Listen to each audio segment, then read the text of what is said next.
shout out sa mga ka-vlogger ko dyan. O yan, nandito na po tayo sa Bacolod City. Ito ba yung pinaka-plaza nila? Sentro na plaza sa Bacolod, guys. So napakaganda talaga. Ayan, kitang-kita yung buong paligid.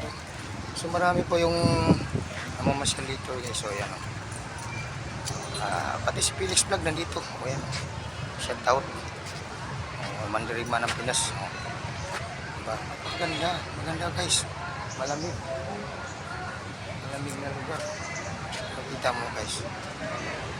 So dito doon sa dulo sa tuwa. Tapos ito naman po yung pinaka-sentro guys. So yan.